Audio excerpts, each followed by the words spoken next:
Sur un JFM, 7h45, l'invité du jour. Il est déjà l'heure de la reprise également pour les handballeuses du BSM. Ce sera samedi 20h30 à la Halle des Sports en National 2 face à Montcoutan. C'est la reprise donc de ce championnat après la trêve qui a duré un peu plus d'un mois pour le handball à ce niveau. Un début d'année un petit peu différent de ce qu'on pouvait attendre du côté du BSM. On en parle ce matin avec le président Didier Brault. Merci d'être avec nous. Bonjour Didier. Bonjour à tout le monde et tous mes meilleurs vœux pour 2025. Meilleurs vœux évidemment à vous, meilleurs vœux à tout le club, à tous les bénévoles, les joueuses du BSM. Je le disais, un début d'année un peu plus mouvementé que ce qui était prévu finalement parce que Anthony Abbé ne sera pas sur le banc. Samedi, expliquez-nous pourquoi il y a eu ce changement qui n'était pas forcément prévu. Le changement n'était pas prévu parce qu'on avait justement travaillé tout le mois de décembre là, pour préparer la saison prochaine. Parce que l'idée était de scinder un peu le travail en deux. C'était de faire une première partie de saison pour essayer d'assurer le maintien, même si c'était pas tout forcément acquis, mais au moins pas se trouver en difficulté, ce qui a été le cas. Et puis la deuxième partie de saison permettait de réfléchir comment on allait rebondir la saison prochaine, parce on sait qu'on a quelques filles qui vont arrêter. Donc il fallait travailler sur le renouvellement un peu de cette équipe première. Donc on a travaillé tout ça le mois de décembre. Et puis nous, on a appris par les réseaux sociaux qu'il changeait de projet le 30 décembre, ça me semble. Donc on a été hyper surpris par rapport au discours qu'il avait. Et après, ça nous a paru compliqué de préparer quelque chose avec quelqu'un qui avait un autre projet. Et je comprends, un gros projet ailleurs à Cournon, qui pouvait pas refuser, ça je l'entends tout à fait. Sauf que nous, on n'a pas travaillé du tout dans ce sens-là.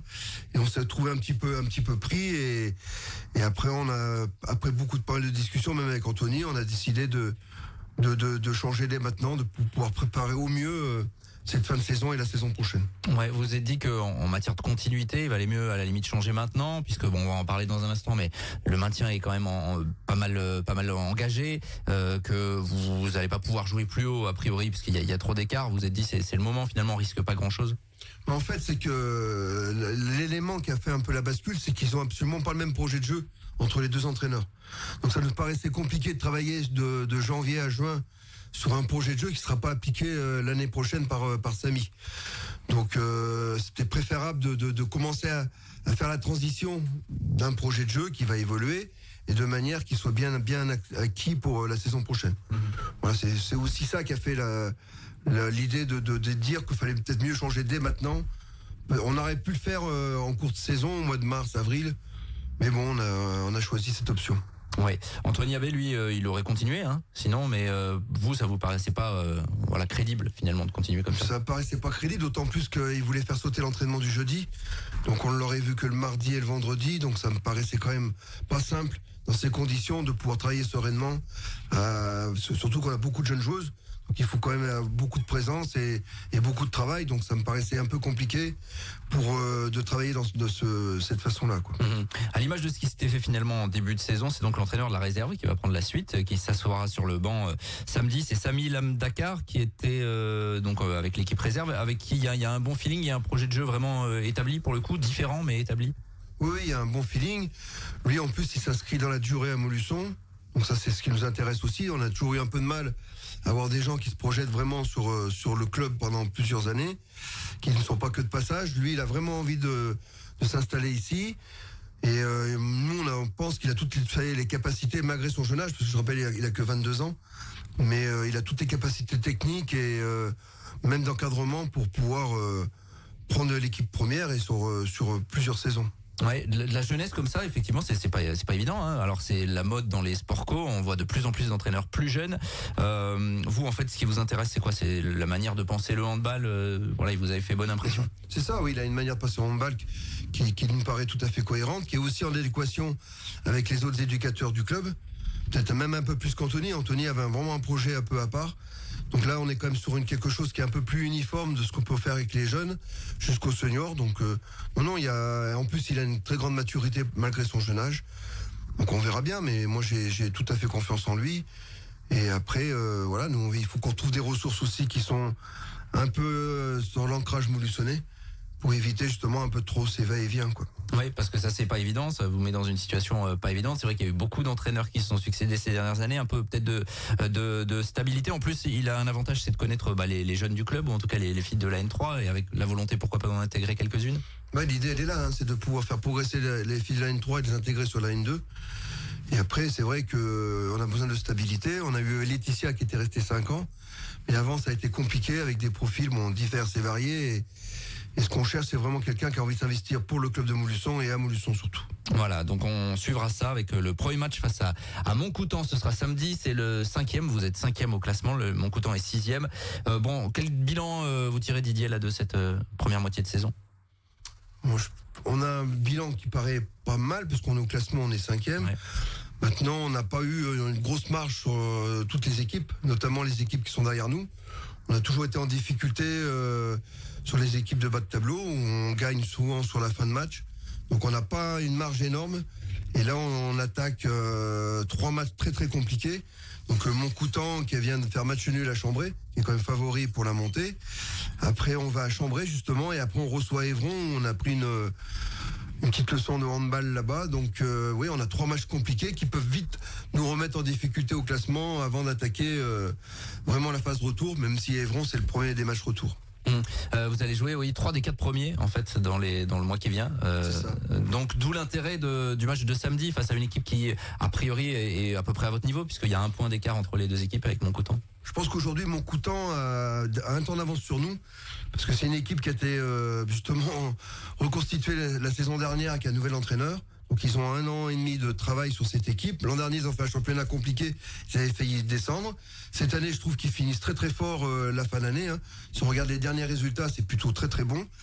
Et je pense qu'aujourd'hui, Montcoutan est supérieur à nous, sachant que nous, on a eu un mois de décembre était assez compliqué sur la gestion des entraînements. On n'a pas eu une vraie continuité, donc je pense qu'on sera pas prêt pour ce samedi. On va essayer de faire au mieux. Mais il va falloir reprendre le cycle de travail de 3 semaines à mois pour pouvoir avoir une équipe un peu plus compétitive qui risque d'y avoir ce samedi-là.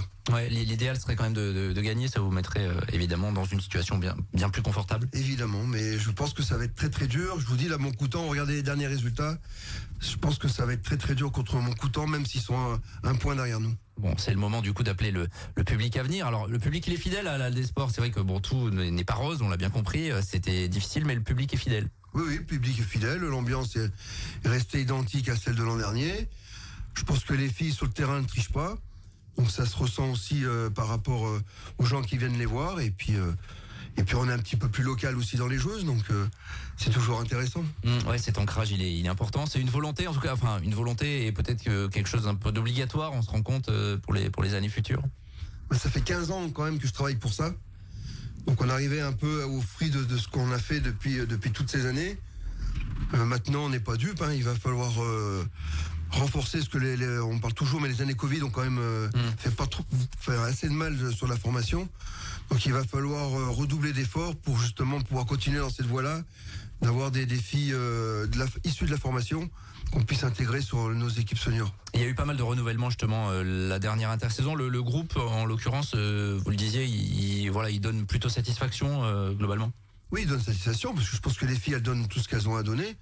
On est peut-être un petit peu même moins fort individuellement. Ça c'est sûr, par rapport à l'année dernière, c'est pas du tout le même profil de joueuse.